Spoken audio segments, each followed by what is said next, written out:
يلي ما بيعرف بطل اوروبا صار مسخرة اوروبا. يلي ما بيعرف ريال مدريد بتعثر، صار 8 9 مباريات ورا بعض ما شم ريحة الفوز. يلي ما بيعرف الكل صار يحزن على ريال مدريد بسبب تشافي الونسو. اخرج خسرنا بسيتي بأسوأ ظروفهم، بأسوأ ظروفهم بملعبنا. صرنا مسخرة يفضحتنا ولا وجه وجهي ولا ودي وجهي يفضحتنا. اطلع يا الونسو حسبي الله فيك. تعبتنا هسه بيطلع خبر اقالته هسه. لا يا المدريد 2 ملعبك مانشستر سيتي. قلنا لك اليوم يا المدريدي لا تحاول انك تفوز على السيتي، وحتى السيتي ما قدم اداء. السيتي اليوم لعب على لعب مدريد فقط لا غير. اما لو الريال قدم كنتوا شفتوا اداء من السيتي كثير قوي. مبروك فوز مانشستر سيتي 2-1 على نادي ريال مدريد. هلا خلينا نحكي سلبيات ريال مدريد اليوم. سلبيات ريال مدريد اليوم انه بس لعب اول نصف ساعه، بعدين ما شفنا ريال مدريد ابدا. وانا رايي تشابي الونسو خلاص انتهى، اطلع برا. جماهير مدريد ما تتحمل اكثر. جوارديولا يحافظ على منصب تشابي الونسو في ريال مدريد. جوارديولا يعطي فرصه لتشابي الونسو بالبقاء. الشوط الثاني بالتبديلات عم يقول لتشابي الونسو فوز اخي، انا ما بدي اياها للعبه. فوز وخليك بريال مدريد. يعني تقول طالبها منه تحت الهواء. ريال مدريد ما عم يقدم طابه بليرتين. جوارديولا سلموا اللعبه. او طالع هالاند هلاوي بيقول لك انا همي ال3 نقاط وما همي ال3 نقاط مهم جبناها. قسما بالله السيتي لازم اقل شيء 3-4 اقل شيء. ما في تفاهم بريال مدريد، لك ما في عناصر، ما في حدا عم يلعب. يعني اخر 5 دقائق 10 دقائق هموها شوي الشباب. طبعا تحكيميا ما بدنا نحكي، ملينا من الحكي تحكيميا، ولكن في اكيد حمراء 100% على روديجر. هذا التدخل بصاحبه انذار وبيعطيه بس الحكم. تعرف روح القانون، ما شاء الله روح القانون. بيلينغهام لم ياتي الى الان. كورتو تقلك طلق من طابه. برايي نجم المباراه الاول والاخير، النجم الوحيد للمباراه هو دوكو.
يعني الحظ الصراحة، لا تقول لي اكو سبب غير الحظ.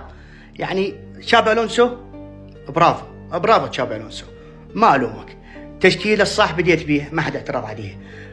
ماكو حظ يا اخي. امبابي قبل المباراة ينصاب، الدفاع كله غايب. يعني يجي بس تشابي الونسو يعدل رجل فينيسيوس ويسجل الهدفين اللي ضيعهم. اليوم فينيسيوس ضيع هدفين محققات. يجي تشابي الونسو ويدافع مكان روديجر، هو لنطه ركله الجزاء للسيتي.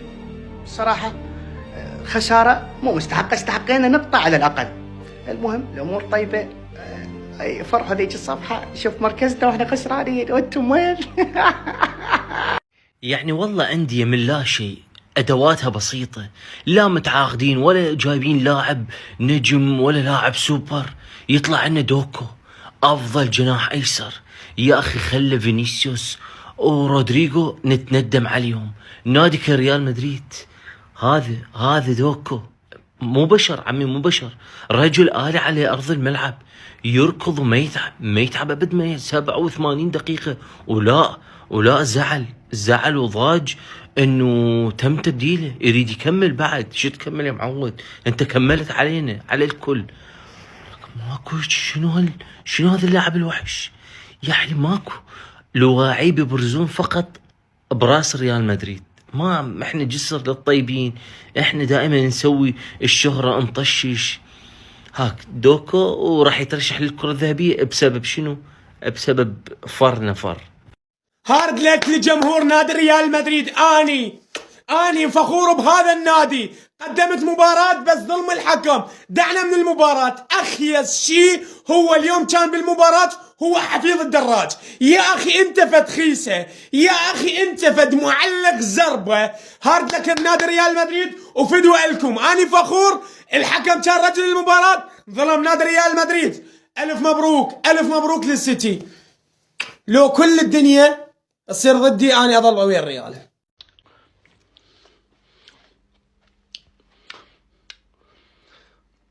سالفة فقدك شبيرة، حيرة ما باليد حيرة، حزني وجهي حاير ولا ديرة، حزني صاير للجزيرة. No Merv, no Merv. Don't let me alone. تشابي ألونسو. اشتاق لانفاسك وطيبة احساسك. والله يا اخوان ماني نفس حفل الحبيب العضيد العندليب يا معلم. الحديث ابدا الحديث. تشابي ألونسو يا اخوان يمكن يفارقنا. يعني المدريدي يا معلم هسه اتركوه لحاله معلم. بتلاقيه معلم في الشارع يا معلم بيمشي يا سيدي العزيز ايش زي الزومبي يا معلم. فاتركوه هسه خلاص، اتركوه يا معلم لوجه الله تعالى. يا رجل عمل كل شيء على الفاضي. فيش مدرب، فيش نادي، فيش لعيبه، ما في غير يا معلم الملعب وبساط النادي. الباقي يا معلم اشباح، والله العظيم اشباح. يعني اليوم الحسنه الوحيده يا معلم في كل الجيم رودريجو كورتوا. وانا قلت لك كورتوا حيكون بطل المباراه، ولولا كورتوا يا معلم كالعاده لو البحر يبعدك عني لسوي القلب عباره. فيا معلم ريال مدريد رسميا يتحول الى ريال مغاره. خلص مغاره يا معلم. يعطيك العافيه سلمني. ف المشكله بريال مدريد لا مشكله لعيبه قبل يا معلم مدرب. واتمنى من بيريز العضيد ان يوصل له هذا فيديو. تكفى ماي فريند جراند يا معلم اوتو ثيف يا الختيار. تكفى ما طلع تشابي ألونسو، ما له دخل فيه لعيبه سقط في الملعب يا غالي. وصراحه لو امبابي معلم موجود كان يا معلم عزف على العود. ولكن فريقك عباره عن خدود. يلا توكل على الله. يلا لا تستعجلوا ثاني مره. ما اشوف واحد يسحج ويقرفنا يا معلم. خلاص روحوا حلوا عن صباحنا يا زلمه. يا اخي والله في الدنيا دي مهما كنت انسان وهمي والمثل بينطبق عليك جايك حالة ما بتكون زي راول اسينسيو. تخيل معي الجرينتا والشخصيه ومالديني وراموس وبيول كلهم اغلطوا مع بعض في الصوره دي. تتوقع انه قطع كوره او سجل هدف في نهايه كاس العالم او دوري ابطال اوروبا؟ قطع الكوره ومشت ركنيه. هيلو اتسبب في الجون اللي سجله اورايلي. يعني انت لو قطعت الكوره من دون ما تعمل الصرخه بتاعت راموس دي ما خير كان قفلت خشمك. جري انت على الفاري من سوق الجمعه. كان احيانا بحس يا اخي احيانا انا بحس الزول ده قاعد يتعاطى خمر يا جماعه معلش. لكن والله ده ما طبيعي ما نسي. شاف تشابي ألونسو متعادل والفريق في حاله يزرع لها، قال خلاص اتم الناقص. قام لك زرع حفوه وجات منها ضربه جزاء اللي جاء منها هدف الفوز. شيئا من زيزو بلينغهام قدامك 3 لاعبين وممكن ترجعها لورا لرودريجو ممكن يسجل فيها هدف. قال لك لازم اسجلها على تاريخ بانيكا واسهر وارفع يديني في البرنابيو كان الرجل الاول واكون سجلت هدف تاريخي وانقذت فريقي. ضيعها خلاها تمشي فوق السقف. هذا ألونسو مسكين متدرب جديد حاله على حاله. اللعيبه في الميدان تحسبهم كده قاعد يتمرنوا في بيت فداديه ما في ميدان. سيبك من الماتش وسيبك من اي حاجه حصلت يا عم، مبروك للسيتي وهارد لك لريال مدريد. بس عايز افهم حاجه صغيره بقى، هو ايه المنظر ده يا رجال؟ يعني دي مواعيد صلاه الفجر، انا عايز التقييمات بعدين. تقبل الله يا سيدي منا ومنكم. اتحققت امنيتي وشفت مدافع اغبى من اروخو. يعني بالله عليك في حد يمسك حد في ال 18 كده يا راجل يا طيب؟ ده الحكم رجع الفار ثانيه ورجع حسبها ضربه جزاء يهبل. في حد يمسك كده؟ روديجر ده من اغبى 3 شفتهم في حياتي بعد اروخو، واروخو وهو مصاب. حبيبي طبعا كابتن تابنجهام، طبعا دي مش وان تاب، دي مش ديفليكشن. لو ديفليكشن كان زمانك جايبها وتفتح لها ايديك قد كده. اكيد طبعا مش وان تاب، لازم تحطها في السما. انا على هزار، انا دي اول مره اتفرج السنه دي على السيتي اصلا، واول مره اخد بالي من اورايلي ده. الواد ده جامد قوي بغض النظر عن الهدف اللي جابه. الواد ده جامد قوي، جامد دفاعيا هجوميا، عيل رجوله، بيستقتل على الكوره. الواد ده لاول مره اصلا البحه النهارده، والواد ده مستقبله حلو قوي في السيتي. طب والله كانت ناقصاك يا ابويا، والله العظيم كانت ناقص. على الاقل ما كناش هنشوف الهطل اللي حصل في هجومكم النهارده. والله العظيم كانت ناقصاك، وحقك تقف الوقفه دي الصراحه. مانشستر سيتي جاب قرار ازاله لالونسو اللي اتظلم بخساره النهارده. حرفيا الونسو لاول مره في الموسم يبدا بتشكيل متوازن، وكان قراره صح لما اعتمد على دفاع المنطقه واللعب على المرتدات، ورودريجو كافئه بالجول الاول اللي اتقدم بيه. لكن من الناحيه الثانيه فينيسيوس كان بيقدم ضحك وبوظ كل حاجه عليه. لكن السيتي قدر يخلص الماتش بمعلمه من جوارديولا اللي ما عملش شغل كتير، لكن اعتمد على الكرات الثابته اللي هي اصلا ثغره كبيره عند ريال مدريد الموسم ده، واوريليه بيجيب الهدف الاول. لكن ليه بقول لك ان الونسو اتظلم النهارده؟ لان الشوط الثاني كله وان سايد جيم للريال. لكن انت طالما معكش مبابي يبقى انت محتاج معجزه علشان حد من الباقي يخلص. كنت تفتكر خلاص قرار اقاله الونسو هيطلع زي ما كل الصحافه قالت بعد الماتش ده، ولا لسه هيكمل وياخد فرصه تاني؟ كل مباراة كبيرة نخسر كالعادة، ما في أي شيء جديد. مع تشافي ألونسو المتدرب هذا ما في شيء جديد. مو معقولة ريال مدريد أفضل نادي في العالم شايل امبابي يا أخي، والله مو طبيعي. وعندنا طفل اسمه روديجر تسبب بالهدف الأول يعطيه العافية، وتسبب بالهدف الثاني. كيف فالفيردي وبيلينغهام ورودريجو وفينيسيوس كانوا ينافسوا مع انشيلوتي على البلندور؟ 5 تبديلات بدلتها الشوط الثاني، ولا تبديل سوى فارق. يا أخي استحي يا رجل، انقلع لا بارك الله فيك من مدرب. أطلع يا اخوان، هو سانتياغو ملعب ولا جسر عبور؟ بشوف الكل صار يروح عليه يلمها ال3 نقاط ويروح، كبير صغير ومكمط بالسرير. لا يا غريمي، ولك شو عم بصير معاك يا زلمه؟ علي الحلال انك بتحزن شباب، ما حدا يهيط عليهم. بعدين رساله الى بيريز، وعاد ترى الحق مش على تشابي الونسو. تشابي الونسو افضل مدرب بالعالم، خليه. تشابي ابقى الحق على لعيبتك. والدليل الجمهور يا زلمه، الجمهور قاعد بيهتف لهم اليوم. العبوا بشجاعه، العبوا ولد في الملعب تخاذل. بالله عليك اوعى تبلش بيه تشابي الونسو، خلينا اياه يا معلم، خلينا اياه. والله العظيم الواحد ما له نفسه يهيط عليهم يا شباب. بس بدكم الصراحه اكثر لقطه عجبتني اليوم لقطه الممثل التركي اسينسيو. طبعا جرين طلعت الكره ركنيه بوب، جاي الهدف الاول للسيتي.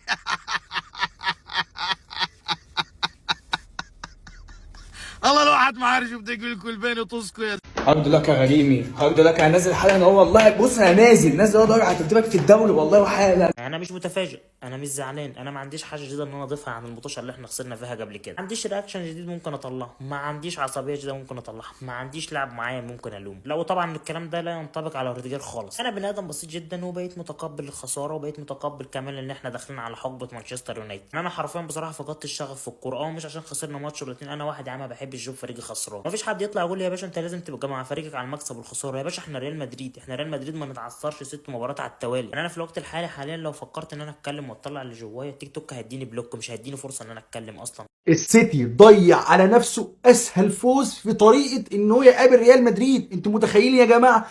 اسهل فوز، وفي نفس الوقت الريال ضيع على نفسه انه يفوز برضه على السيتي. ازاي يا ابو خالد الكلام؟ تعالى اقول لك بسرعه. ادعمنا بالفولو بسرعه عشان نوصل 20000، واعمل شير واحفظ الفيديو واعمل لايك وقول لي ايه رايك في الكلام ده، صح ولا مش صح؟ تعالى لي. جوارديولا النهارده لعب ريال مدريد 27 ماتش ما خسرش غير 7. النهارده اعجازي تاريخي يا ابني وربنا. اهو ده متخيلين ده يا جدعان؟ ده فاكر نفسه خليفه مره، بس هو ما يعرفش يعمل كده.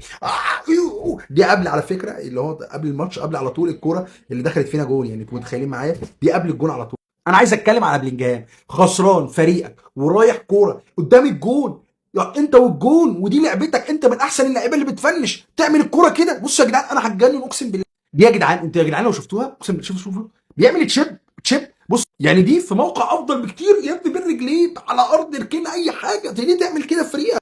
اوحش لاعب في المباراه، ولغايه دلوقتي تشابي الونسو ما رضاش يطلعه عشان خايف. يا جدعان يا جدعان في لعيبه ما ينفعش تطلع في ريال مدريد، ودي كارثه. بصوا يا جدعان من اوحش اللعيبه النهارده ضيع كام جون. تعالوا بصوا يا جدعان دي فضايح، وربنا تشابي الونسو ما يقعد فيها خلاص اقسم بالله. اتفضل. قدوته كريستيانو، ده مش كريستيانو ده رجب بلوزه. لا ولا دي ضحكني ارتقاء بيطوحها في الهواء، فاكر نفسه بيشوط جون فاضي يعني. دي جون مش عارف ازاي. صراحه يستاهل يا جماعه اللاعب ده يا جدعان. شاف اوريلي ده يا جدعان واخد بطل المباراه بعد المباراه، لا يستاهل يا جدعان اقسم بالله ولا كلمه والله نجم. في الاخر يا جدعان بامانه الريال اترحم النهارده من سكور تاريخي اقسم بالله يا جدعان. هارد لك ومش عارف اقول لكم ايه، بس بجد انا عن نفسي كل ما اعرف ان سقف البرنابيو مقفول بعرف ان انتوا هتبلعوا سكور فضيحه. وفي الاخر عايز توجه كلمه ايه للكائن ده، يكمل ولا ما يكملش؟ هل النهارده انت شايف ان هو كان غلط ولا اللعيبه اللي بتتعولق ولا ايه بالظبط؟ المهم رايكم، ده رايكم. اهم حاجه تدعمونا بالفولو، ما تنساش انت تشير الفيديو لاكبر ناس. مانشستر سيتي انتصر على ريال مدريد يا اخوان بثنائيه في البرنابيو. انتصر الاستاذ على التلميذ. مباراه خانت تشابي الونسو في تفاصيلها، وبيب عرف يخرج بالانتصار. لما بيلينغهام يختار انه في الكوره هذه يستعرض كل الزاويه هذه، واختار انه يستعرض، اختار انه يلعبها لوب وتطلع برا الملعب. دوكو كميه ازعاج في الملعب، هو سافينو رغم انه سافينو ما قدم هذاك الاداء، بس رق عرف جوارديولا يستخدم اسلحته بالشكل الصح. معليش على منظر روديجير، بس يعني هو اللي سوى في نفسه كذا. طبعا هذه المباراه كانت متفصله لهذا الشخص اللي يحسب لتشابي الونسو انه ما جازف به، انه ما يبغى مباراه ويخسر موسم. اكيد انه اليوم ما هو اخر يوم لالونسو في الريال، مباراه كبيره كل الفريقين حاولوا، لكن جوارديولا هو اللي نجح. قولوا لايك يا اخوان. السلام عليكم. شخصية البطل قال لك وخادعين العالم. السيتي يلعب عليك كورة في ملعبك. خلينا نبدا الفيديو يا رجل. هل تشعر في هذه اللحظات بالوحدة؟ هذول يا حبيبي بالك لاك ولا هم من الجرس. تدري ايش اللي يقهر في ريال مدريد في الشوط الاول فقط؟ احصائياته مثل احصائيات انتراختفورد قدام برشلونة. ما امزح معاك، نفس الاحصائيات من هجمة واحدة على الباب جابوا جول، نفس اللي صار مع برشلونة ويلعبون على المرتدات ويدافعون في ارضك يا رجل. تلعب على المرتدات وتدافع، متى بتهاجم يا ريال مدريد؟ ابغى افهم. في ارضك وبين جمهورك ووقف معاك الحظ وتقدمت في النتيجه، يعملون عليك ريمونتادا في شوط، ومدريد ما بدا الهجوم الا بعد الدقيقه 60 والدقيقه 80 مدخلين هذا الحلو، يعني هو اللي بيغير النتيجه. لا انت اللي لعبت وفرحت جمهورك ولا انت اللي فوز، لا انت اللي لعبت وفرحت جمهورك ولا انت اللي اخذت نقاط، يعني في كل حاجه خسران. وكلنا نتمناكم تقدمون لنا فائده وتهزمونهم. انا جارك، اخدمني في دوري الابطال، اخدمك واهزم لك فيها ريال وارجعك للمركز الثاني. كل الاحوال بسويها لك. تدري ليش؟ لاني اعطيتك وعد. انت جاري حبيبي ما استغنى عنك. ريال مدريد بطل اوروبا صار مسخرة اوروبا، كله بسبب تشابي الونسو، كله بسبب تشابي الونسو. اطلع يتشلبت بينا، اطلع من جابك علينا، ولكم صرنا مسخرة. صاروا يلعبون بالريال مدريد كرة، ولكم صار لنا كم مباراة؟ 5 مباريات ما شامين فوز. صار ريال مدريد 5 مباريات ما فايز ولا مباراة. الكل صاروا يقولوا لي من اميرة من ورا ريال مدريد وتشابي الونسو، ولكن اطلع شي تريد من عندك؟ عمر ابوها مشكلة مدريد ما كانت هنا، عمر الدنيا مشكلة مدريد ما هي في تشابي الونسو. افهم المشكلة وين؟ تعال انا اقول لك المشكلة. اهو ولد اهو فينيسيوس. اللي صار اليوم عبارة عن عفن كروي انت قاعد تقدمه. اللي صار اليوم انت كأنك قاعد تقول ترى انا اسوء لاعب الفريق، طلعوني ابي فلوس. فينيسيوس كفاية والله كفاية. اليوم ولا شيء سويته صح، يعني لو انك ضيعت فرص وراوغت وصنعت بقول اوكي. انت اليوم ما سويت ولا شيء صح. لو فك هذا تحتاج تتسحب في الملعب، ما في اي خشونة، ما في اي صلابة، يعني يفتك منه لاعب السيتي الكورة خلاص خليه بلا راحة. فينيسيوس والله سكتنا كثير، وقلنا في البداية كان متأثر بالكرة الذهبية، لكن انت طفل كرة ذهبية ما تجيك تعك موسمين. لا يا حبيبي، عاد هذا الثاني، عاد هذا لا هذا على جنب. تقدر مستوعب ان انت مدافع، مستوعب ان انت تلعب السيتي في دوري ابطال اوروبا، ابيك تستوعب هذا الشيء. مستوعب انك لاعب كرة قدم؟ انت اللي سويته اليوم ما يسويه لاعب هاوي. جماهير نادي ريال مدريد الواعيين فقط بدي اياكم تركزوا معي بكل كلمة وبكل حرف حاحكيها بهذا المقطع. انت عندك كرفخال مصاب، وارنولد مصاب، وميليتاو مصاب، وكامافينجا مصاب، ومبابي كمان مصاب. ما بتقدر تحط كل اللوم على تشابي الونسو، هو بيتحمل جزء لانه تبديلاته انا عارف انه هي جدا عشوائية ومستحيل اي واحد في عالم كرة القدم يفهمها. اما جوارديولا تبديلاته تكون 3 تبديلات سوبر، وانت ما عندك اي حد على الدكة والاساسيين اصلا مش موجودين، فشو بدك تسوي؟ بس اكيد زي ما عودت متابعين المدريديين مدريديه هارد لك لكم على الخساره ومن كل اعماق قلبي. ريال مدريد يخسر امام مانشستر سيتي بدوري ابطال اوروبا في ملعبه 2-1 بعدما كان ريال مدريد متقدم بهدف. يعملون مانشستر سيتي ريمونتادا ليفوزوا في ارض ريال مدريد. ريال مدريد باسبوع واحد خسر مباراتين في ملعبه امام سيلتا فيغو 2-0 كان بملعب الريال، واليوم بارض ريال مدريد ايضا يخسر امام مانشستر سيتي.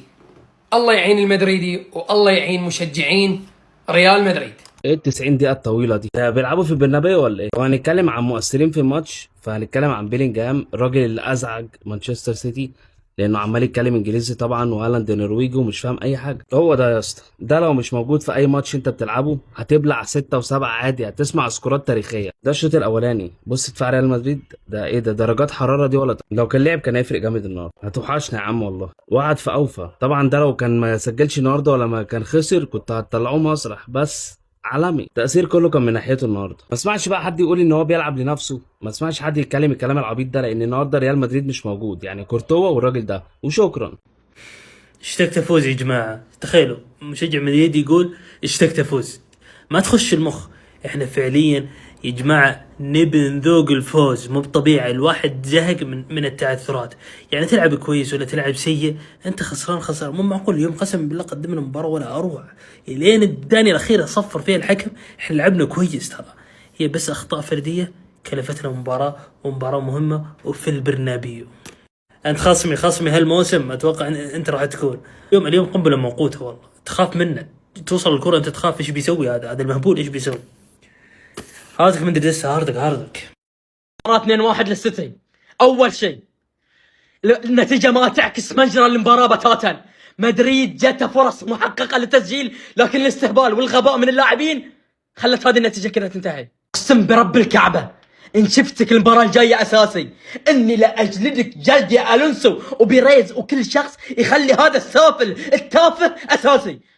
الله يخرب بيتك، من لاعب بلندوري الى لاعب عاهه ثقيل ما تقدر تراوغ على لاعب وضيع كميه فرص حتى تمرير ما تعرف انت من لعب الكوره الله ياخذه. افضل لاعب في المباراه بلا منازع بلا شك، رجل المباريات الكبيره، جلاد السيتي. لكن في النهايه خسرنا 3 نقاط، مو نهايه اي شيء. باذن الله في الادوار الاقصائيه السيتي انا ابي اواجه. دخلت المباراه صح، مشكلتي معاك في تبديل او تبديلين. المباراة ما تتحملها نهائيا. كنت متحمس اشوفك بدون امبابي، هل بتشيل الفريق؟ هل امبابي اللي كان يخرب عليك؟ فينيسيوس مع ديمبا يكون نجم الاول. اليوم وجوده زي عدمه، واذا طلع حرفيا المرمى فاضي يضيع كرات بالساهل. يمكن اول 5 دقائق بس اللي بدع فيها بعد اختفى. رودريجو اللي طول الموسم اصلا ما سجل كان افضل منه اليوم ما بيحط العله في تشابي الونسو. الفريق كان كويس بالنسبه لي برضه. هذه مباراه الابطال، يعني احنا وضعنا الابطال كويس، لكن الدوري اهم بالنسبه لي. بس انك تتعثر وانت كنت اليوم تقدر اقل شيء تطلع بتعادل، وانت عارف يا المستراوي لو في الشوط الاول كان امبابي موجود صدقني ما راح تطلع بسلام. كان في مساحات بالهبل في الشوط الاول، بس مع مان سيتي تقدم رجع الدفاع شوي. في الشوط الاول مساحات بالهبل، لكن فينيسيوس صار فيه يا ناس. فينيسيوس اللي كان ما حد يوقفه اليوم بدون امبابي قلنا نشوف كل الاتنشن عليه وكل التركيز عليه، هو النجم الاول مو موجود فينيسيوس. فصراحه الى الان ما جدد، واشوف الصدق من صرفه خلي مبابي النجم الاول افضل. لا تناقشني ولا تكلمني. مكان كيليان مبابي كان خالي، مكان كيليان خالي بالريال مدريد. يحتاجونك يا كيليان مبابي. عود للقلعة الملكية، عود في الإصابة، العب من أجل الريال، من أجل جمهور ريال مدريد، من أجل الشعار. يحتاجونك يا كيليان. انهض يا كيليان، ريال مدريد طاح. نحب نبارك لجماهير مدريد على الضحكه اللي قدمني اياها اليوم. بعد الخساره من مانشستر سيتي ممكن تعطونا دقيقتين؟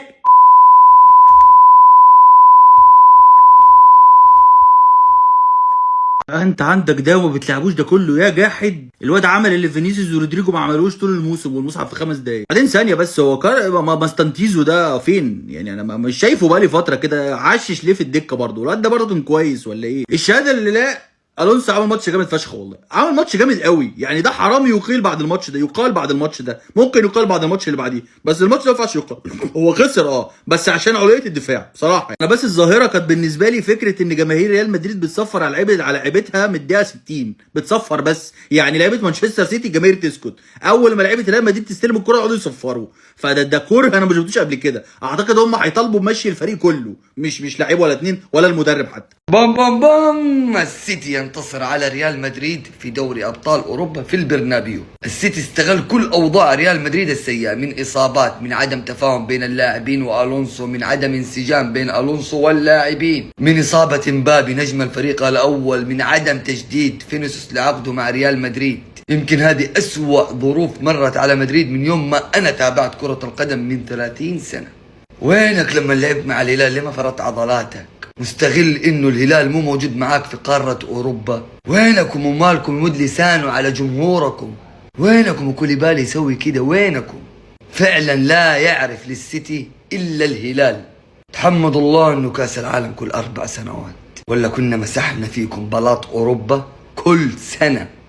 دمتم يا نهار اسود على اللي بيحصل فينا، وربنا كده كتير. ده مش ريال مدريد، ده اكاديميه بتلعب كره قدم مش ريال مدريد. والسؤال اللي محيرني، لماذا يلعب هذا الحلوف كره القدم؟ روديجير ده ما عندوش اساسيات كره القدم عشان يلعبها، دايما كوارث دفاعيه بنشوفها منه. وانت يا غبي محتاج ايه عشان تسجلها؟ دوناروما ساب لك المرمى على بعضه وسابك منه، ما فيش واحد ضغط عليك، انت لوحدك سجلها بتطوعها بره. اعتقد النهارده بعد الاداء اللي شفناه لرودريجو ما فيش مدريدي يختلف نهائيا على مستواه وان هو يلعب اساس على اي حد في مراكز الهجوم. ده ترتيبنا حاليا في دوري ابطال اوروبا في المركز السابع ب 12 نقطه، ودائما وابدا هلا مدريد. وانتهى الدرس يا ساده يا كرام. بلع مدريد من السيتي عمو، وشابي الونسو باذن الله طاير بعد المباراه، طاير يا كبير. قلنا لكم ما راح تفوزوا على السيتي يا اخي. السيتي اليوم اصلا سيء، السيتي اليوم اصلا سيء جدا، رتمه بطيء، ما عم يحسن يلعب بالطابه، يطلع بقدام للطابه معلم، ما هجم عليك قول له هجمتين، جاب جولين وريح بالدفاع معلم. انتم سيئين لدرجه القف، يعني لدرجه قف سيئين. سلم لي معلم، مدريد مودع وتشابي الونسو مودع بعده. باي باي لندن. 55 جون في 54 ماتش. مدريد عمل شوط حلو قوي على السيتي، واللي ضيعوا غلطتين. اول مره اشوف كورتوا بيغلط، الكوره بتاعت الجون الاولاني اللي اتزحلقت من ايد كورتوا بعد كده جت في الجون. ما كملتش 8 دقايق روديجر بيركب هالاند عشان يديله بيلين ويجيب بقى الجون الثاني. رودريجو ما بيهكش غير على السيتي، بقى له 31 ماتش ما بيسجلش، النهارده هيحط. انت لما شفته بيقع كده وهو بيشوط عرف انه هيجيبها جون. كان بيلعب حلو من غير مبابي، بس الريال محتاج مبابي في الشوط الثاني. لو وصلت معنا لغاية هنا ما تنساش الاشتراك في القناة وتفعيل زر الجرس عشان يوصلك كل فيديوهات جديدة مننا، والسلام.